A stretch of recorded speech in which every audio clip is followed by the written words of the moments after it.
Yeah, welcome to this video. I'm playing an international master here with the Spanish flag.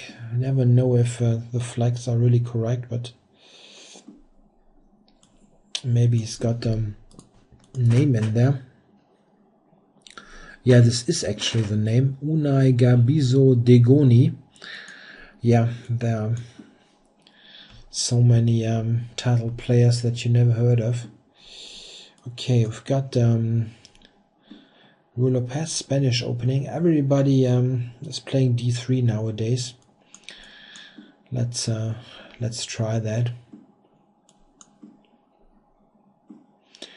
Yeah, and this also gains some popularity by now.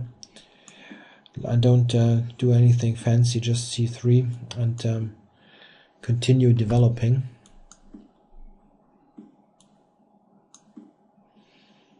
Yeah, black set up the typical formation that you usually see in the Chigorin defense with knight a5 and c5. The Chigorin defense, yeah, Chigorin variation of the Rui. It has no relation to the knight c6 line in the Queen's Gambit declined. Alright, so I regrouped the knight to g3, which is a good thing. It's useful on g3. But now there are many things that are possible. White can try to regroup further here to gain some play on the king side, or you can play d4 at some point. Yeah, come on, I go d4. If I don't do that now, d4, it's possible that black will actually play d5. Not sure if this would have been great for black, admittedly, but I just realized that I haven't played h3, so he could have played bishop g4. I'm not saying that it's necessarily great for him, but I didn't really recognize this possibility. Okay, so black is certainly in quite decent shape. Bishop on b7, and all those pieces attack the pawn on e4. So black's got some play, but I have this pawn quite reliably protected. So where do I go? d3 or b3? Yeah, d3 is more of a passive square, but it keeps this e4 pawn very nicely protected. Okay, I want to go here, and this still seems like the better and more active diagonal.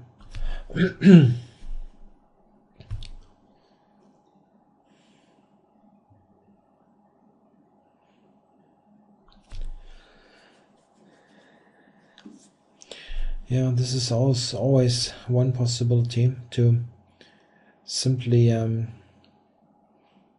d5 and try to solve the whole tension in the center. Yeah, the question is, what happens if I take on d5? You can probably take e1 and just take on d5, even with the bishop. Yeah, if I want to have anything, I think I need to play e5. And now back here.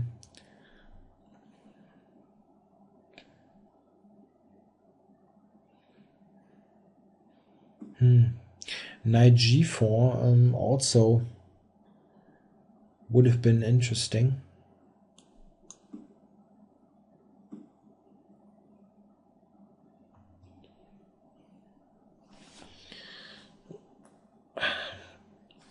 So yeah, kind of a curious pawn formation. I don't really want to exchange. I try to play queen g4, but he maybe can play queen h4, or this one. Interesting.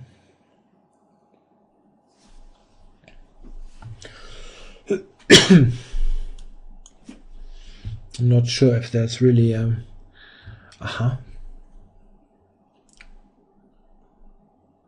yeah, this I really really didn't think of.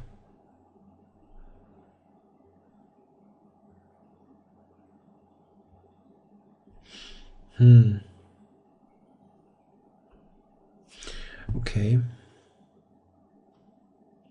But what if I ignore all this and play something like Queen h5, attacking f7 and intending e6 and stuff like that? Isn't this a bit dangerous, at least? Or Queen g4. Queen g4 is also quite interesting. Okay, I'll just sack this if he wants to take.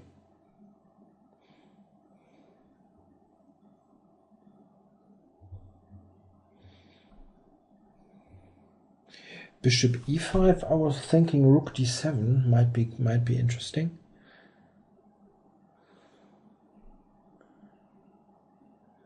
Maybe he still should do that. Bishop f2, king h1, bishop e1. Yeah, this one. I was thinking that this move now would be nice.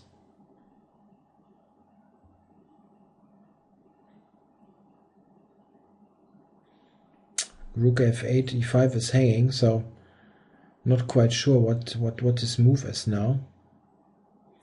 Bishop f4, I play rook f7, and this is really a big discovery threatening. Okay, here we go. He wants to block this. Okay.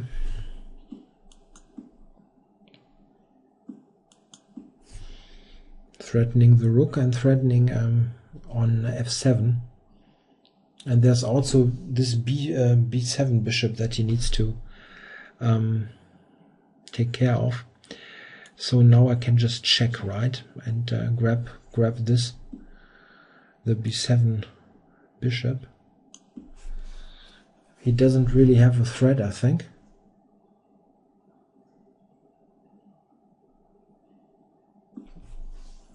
And just queen e4, right? Yeah, rook g2 is it's covered.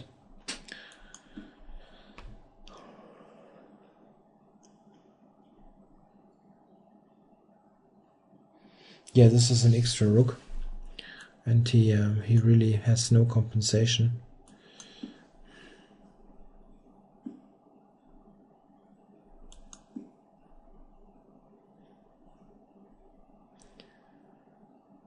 If he takes on h4 or b2, I take f5.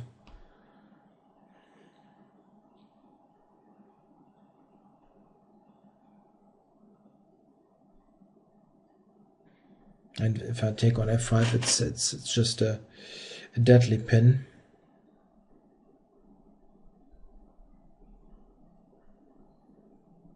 Black resigns. Yeah, no play at all. Yeah, it's difficult to tell. I mean, it was a bit of an out of the blue thing happening. I don't know. At this point, I don't know. Queen g4. It's maybe interesting. I don't know. Queen g4. How does the computer? Yeah, the computer just wants to take everything. Okay, so maybe it was just a total bluff. It's possible. I thought I might have some attack going. But let's check briefly. I didn't really calculate. I mean, I was just gambling. He took here, and this seems to be a mistake. Not due to the move that I played, but something else. Okay, let's check this. Yeah, there are a couple of things that I didn't really look at. I was thinking also e6 would be an idea, just this, but black has got the very brutal reply f5. f5 is really wow. The thing is, if he takes, then there's rook d7 and he resigns. G7 it's gone, just winning. But he's got He's got f5, and this is really a brutal move. e7 is just a check and nothing else. If I take here, he can play something like this, and it's blocked. So it seems that this sacrifice was just a gamble and not correct. In the game, he played this, and now bishop f7 would have been good. Okay, I played rook d7. It's also winning. Okay.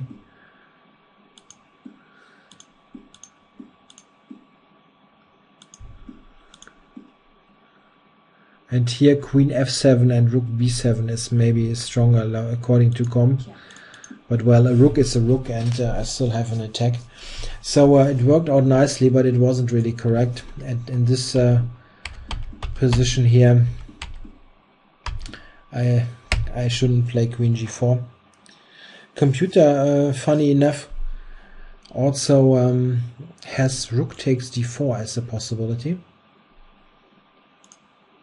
Let's check this briefly. Rook takes d4. Queen takes rook d1. Back, and then queen h5. Oh, this is interesting. Got something here.